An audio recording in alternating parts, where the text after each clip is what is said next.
that when you have a made-up mind, when you decide that you want to do something, I was reading something the other day, he said the power to hold on in spite of everything, the power to endure, this is the winner's quality. The hunger, the ability to face defeat again and again without giving up. This is a winner's quality. You have that quality within you. When you're hungry, you don't care about the facts.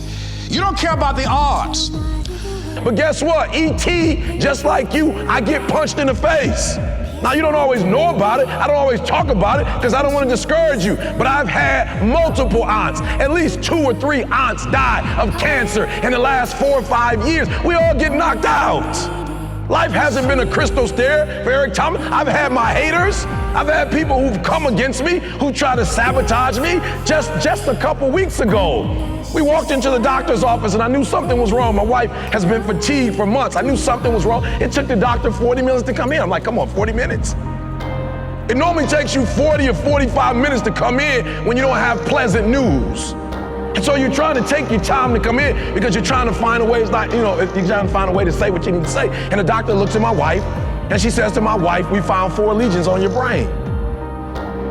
Now, just because I'm not on TGIM talking about it, it doesn't mean Eric Thomas does not get, that life does not hit Eric Thomas. And so when the doctor looks at my wife and says you have 4 lesions on your brain, I can see the life sucked out of her. And she turns and looks at me. Why? Because I'm E.T. the hip-hop preacher.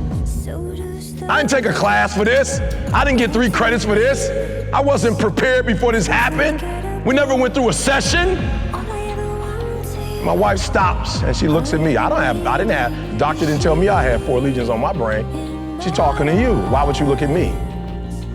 Because my wife is saying if anybody knows how to get back up when they get knocked down, it's you. So my wife looks to me to see what we gonna do. I looked at her and smiled. And I said, we'll get through this one like we've gotten through every other storm. We're resilient. I can't tell you exactly what we're gonna do today, but I'm gonna tell you this, we're gonna get through this. And a year from now, we'll laugh at this.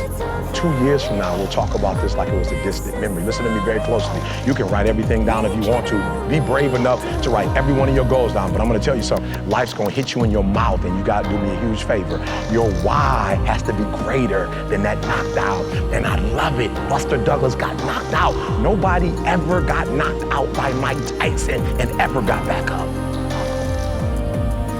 It was almost a 10 count. He was stumbling. They were 4, 3, 2, 1, and ding, ding, ding, saved by the bell. And he goes to his corner. The whole world is like, that's it. Once he comes back out, that's it. Mike's gonna just hammer him. And exactly that. Mike Tyson came out like, I got him.